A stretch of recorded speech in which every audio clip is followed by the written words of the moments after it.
Hello everyone, आज हम 6th class के एनसीईआरटी का चैप्टर 9 पढ़ेंगे। जिस चैप्टर का नाम क्या है, फैमिली एंड कम्युनिटी। क्या नाम है चैप्टर का? Family and community. तो यहाँ पे क्या है, हम देखते हैं कि सबसे पहले तो जो हमारे स्मॉल एक्शन है, जो हम घर में छोटे छोटे स्मॉल एक्शन लेते हैं, वो क्या करता है, बिल्ड करता है वर्ल्ड अराउंड अस। ठीक है, फैमिली फिर क्या बनता है, कम्युनिटी, कम्युनिटी से nation. If you want to change the world start with your family. मतलब अगर आपको वर्ल्ड चेंज करना है तो स्टार्ट कहाँ से करना है आपको? अपनी फैमिली से। ठीक है, हम ऐसे एक एक करके सारा देखेंगे।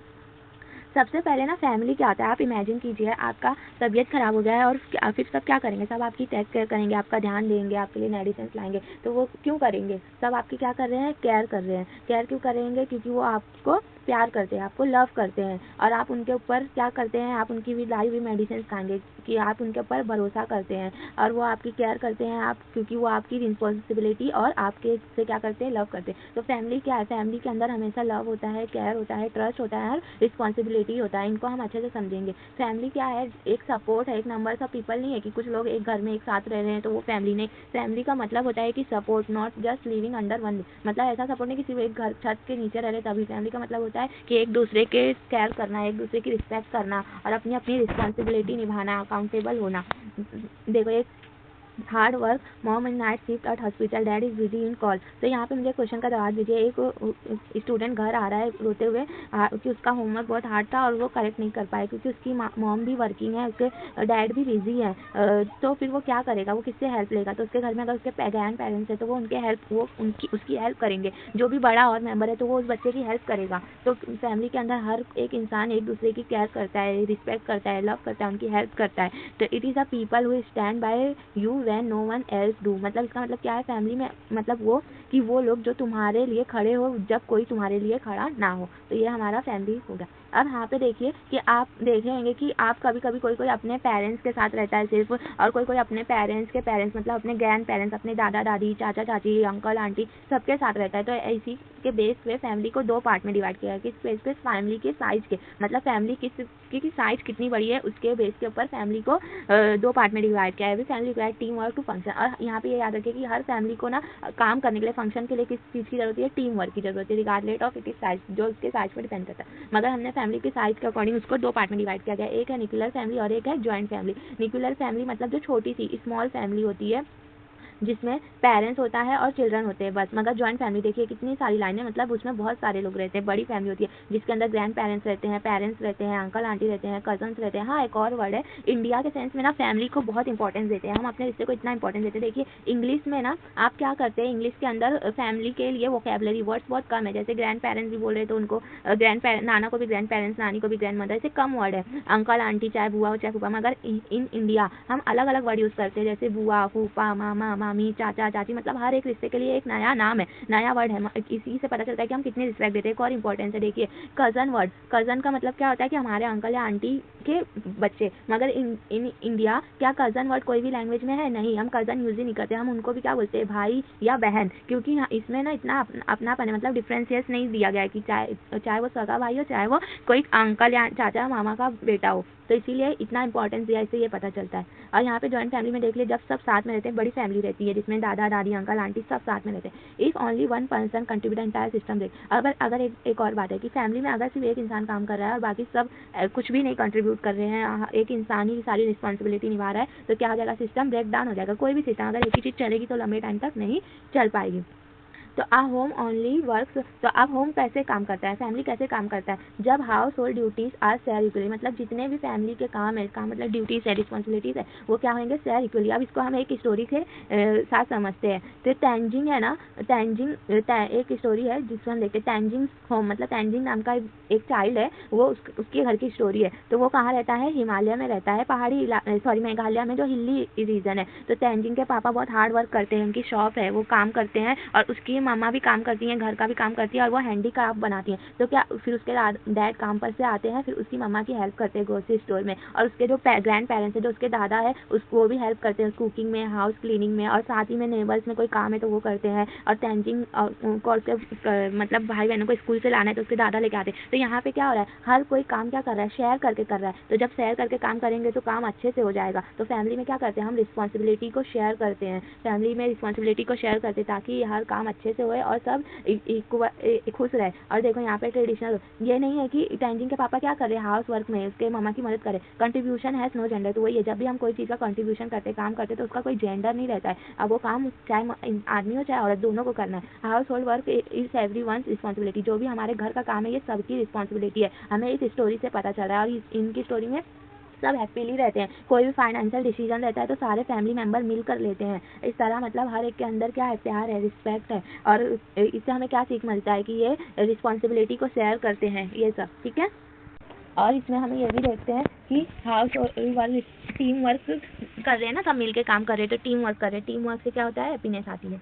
अब हम आगे देखते हैं, देखिए एक और केस स्टडी देखते हैं। हम केस स्टडी नहीं, हम इसको एक स्टोरी की तरह समझेंगे, ठीक है। ये एक स्टोरी है, इसके अंदर क्या है ना, देखिए कि शालिनी चॉइस, मतलब ना एक शालिनी नाम की बच्ची है जो कि वो ज्वाइंट फैमिली में रहती है, ठीक है। वो अपने अंकल आंटी सबके साथ रहती है। कहाँ की है, तो ना एक फेस्टिवल आने वाला है। कौन सा फेस्टिवल, ओणम फेस्टिवल। जब ओणम फेस्टिवल आने वाला है तो वो इतनी खुश है कि उसको, जब हम लोग फेस्टिवल आते हैं तो हम सब क्या करते हैं, कपड़े खरीदते हैं, सामान खरीदते हैं, ड्रेस खरीदते हैं। तो शालिनी ना बहुत खुश है कि उसको एक्सपेंसिव सिल्क का ड्रेस मिलेगा, वो सिल्क ड्रेस खरीदेगी ओणम फेस्टिवल में पहुंचने। मगर यहाँ पे कहानी में ट्विस्ट आ गई। क्या हुआ, शालिनी के जो अंकल थे ना उनकी जॉब क्या हो गई, लॉस हो गई। तो क्या हुआ, फिर शालिनी के पेरेंट्स, जब शालिनी और उसके भाई के लिए कपड़ा खरीदने गए मार्केट, तो उन्होंने ना, जो शालिनी के अंकल थे उनके बच्चे भी थे तो उनके लिए भी कपड़ा खरीदा। बट शालिनी के पेरेंट्स के पास क्या था, एक लिमिटेड अमाउंट में ही मनी था। वो उतने ही मनी में कपड़ा खरीदना चाहते थे 4 बच्चों का। तो उन्होंने क्या किया, अगर वो शालिनी को एक्सपेंसिव सिल्क की ड्रेस खरीदते तो क्या बाकी के जो 2 बच्चे उसके अंकल के, उनके लिए ड्रेस खरीद पाते, नहीं खरीद पाते। इसीलिए ना उन्होंने क्या किया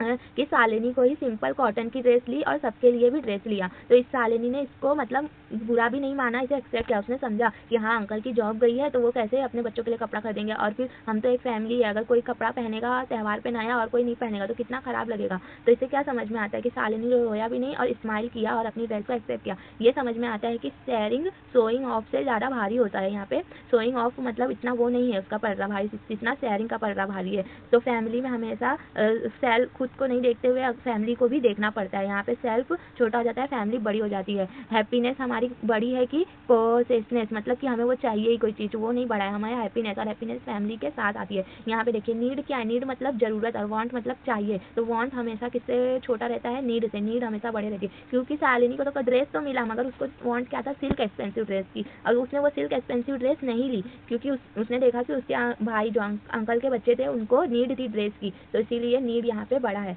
ओके, आई होप आपको ये दोनों स्टोरी अच्छे से समझ में आई होगी। और फैमिली का मतलब भी, मॉरल ऑफ द स्टोरी यही है कि हमें ये समझ में आता है कि शेयरिंग इज केयरिंग। मतलब उसने अपनी ड्रेस शेयर की। शेयरिंग क्या है हमारी, शेयरिंग इज केयरिंग है। शेयर की उसने ड्रेस, और फिर उसने देखा कि इधर क्या क्या शालिनी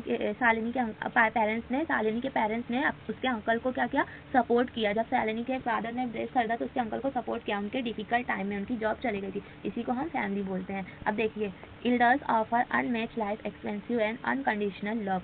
तो यहाँ पे हम देखते हैं कि हमें फैमिली क्या क्या प्रोवाइड। फैमिली के अंदर हर कोई मेंबर रहता है, मगर अगर फैमिली के अंदर हमारे एल्डर्स है, जो एल्डर्स मतलब जैसे हमारे दादा दादी, नाना नानी, ग्रैंड पेरेंट्स है, ये क्या है, एक ये लिविंग लाइब्रेरी है। मतलब जिंदगी चलती फिरती पूरी लाइब्रेरी है। क्योंकि ये हमें बहुत सारी चीज़ सिखाते हैं। क्या सिखाते हैं, वो टीचर्स ऑफ कोर वैल्यू, वो हमें वैल्यू सिखाते हैं, कोर वैल्यू सिखाते हैं, लाइफ जीने के तरीके सिखाते हैं। जैसे कि हमने स्टोरी में देखा था कि कैसे उसके ग्रैंड पेरेंट्स सबकी हेल्प करते थे फर्स्ट स्टोरी में। और हमें क्या बताते हैं, होल्डर्स ऑफ हिस्ट्री, स्टोरीज बताते हैं हिस्ट्री की। वो प्रोवाइड लाइफ एक्सपीरियंस, मतलब उनके पास इतना एक्सपीरियंस है, इतनी ज़िंदगी जी चुके हैं कि वो अपने एक्सपीरियंस से हमें सिखाते हैं और वो हमारे डेली लाइफ में हेल्प करते हैं, चाहे वो होमवर्क हो, चाहे वो कोई भी दूसरे टास्क हो। इसीलिए वो एल्डर्स एंड ग्रैंड पेरेंट्स को क्या कहा है हमने, लिविंग लाइब्रेरी। ठीक है, अब हम यहाँ पे देखते हैं कम्युनिटी क्या होता है। Community is a network of people relying on each other for survival. देखिए फैमिली मतलब फैमिली का मतलब तो आपको समझ में आ गया, फैमिली में रिस्पेक्ट, ये सब समझ में आ गया। फैमिली के बाद बहुत सारी जब फैमिली मिल जाए तो समझो कम्युनिटी। कम्युनिटी मतलब होता है ना कि बहुत ग्रुप ऑफ पीपल एक साथ रह रहे हैं और एक दूसरे के ऊपर रिलाय है सर्वाइवल के लिए। और कम्युनिटी के ना बहुत सारे अलग अलग नेम भी रहते हैं, इंडिपेंडेंस है, गार्ड सिक्योरिटी, तो sanitation workers, you electric department. Can we survive entirely on our own, तो इसका आंसर है नहीं, हम सर्वाइव नहीं रह सकते हैं। ठीक है, कम्युनिटी का मतलब समझ में आ गया। देखिए यहाँ पे ये क्या है, हमारा होम है, ये हमारी फैमिली है। और ये बहुत सारी फैमिली रहती है तो उनके सबको मिला के बनता है कम्युनिटी। अच्छा ये बताइए, टीचर फैमिली में आएगा कि कम्युनिटी में? टीचर आएगा कम्युनिटी में। मदर फैमिली में आएगा ना, वेरी गुड। अच्छा आप बताइए, ग्रैंडफादर कहाँ आएगा? कम्युनिटी के अंदर कि फैमिली के अंदर? फैमिली के अंदर। पुलिसमैन कहाँ आएगा? कम्युनिटी के अंदर। फार्मर कहाँ आएंगे? कम्युनिटी के अंदर। ऐसे अब आपको कम्युनिटी समझ में आ ही गया होगा, ठीक है। अब हम आगे देखते हैं। व्हाट इज देयर वीक और 1 वीक?